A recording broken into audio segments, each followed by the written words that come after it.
আসসালামাইকুম, সবাই কেমন আছেন? আজকে আসছি হচ্ছে আমি নগাঁয় বৌদ্ধবিহারে।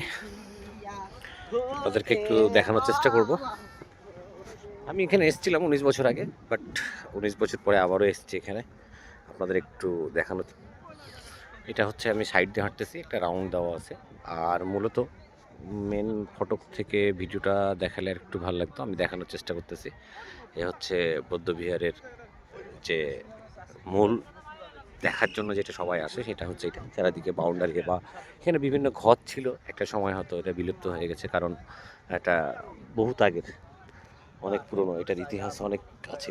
কারণ এখানে দেখতেই পাচ্ছেন যে সবাই আসে আর কি দেখার জন্য, এবং বিদেশি পর্যটকরা অনেক বেশি আসে।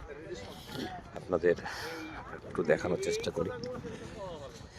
এখানে বৌদ্ধদের চর্চা কেন্দ্র ছিল অ্যাকচুয়ালি। এখানে 300 বছর ধরে তারা চর্চা করে যাচ্ছে আর কি, মানে করতে আসতো আর কি, করে যাচ্ছে না, এক সময় করতো আর কি। যেমন চীন, মালয়েশিয়া, মায়ানমার, বিভিন্ন দেশ থেকে বৌদ্ধরা এখানে আসতো চর্চা করার জন্য। তাদেরকে এটা দেখানোর চেষ্টা করতেছি। আমি কাছে গিয়ে আরও ফুটেজ দেখানোর চেষ্টা করব। আমি রাউন্ডটা একটু সেফ ঘুরতেছি আর কি, রাউন্ডটা দিতেছি আর কি, যে রাউন্ডটা দিয়ে নিই, তারপরে আপনাদেরকে একটু দেখানোর চেষ্টা করি। আসলে ট্রাভেলিং আমার তো সবসময় ভালো লাগে, এটা আপনারা জানেন। আর আমি সবসময় ট্রাভেলিং পছন্দ করি, বিভিন্ন সময় বিভিন্ন জায়গায় ছুটাছুটি করি। আজকে ছুটতে এদিকে চলে আসছি একটা বিশেষ প্রোগ্রামে। ভাবলাম যে আপনাদেরকে একটু দেখানোর চেষ্টা করতে পারি কিনা। এই যে এটা বদলগাছি থানায় মেবি পড়ে, বদলগাছিতে, হ্যাঁ বদলগাছিতেই পড়ে, নওগাঁর মধ্যেই পড়ে।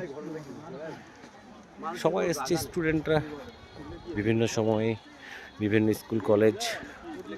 অনেক দিন ধরে আসবো করছি কিন্তু আসা হচ্ছে না, আজকে শেষ পর্যন্ত এসে পড়েছি। আপনাদেরকে এটা দেখানোর চেষ্টা করতেছি, আরও কিছু এক্সপ্লোর করার চেষ্টা করি আর কি। সে পর্যন্ত ভালো থাকেন।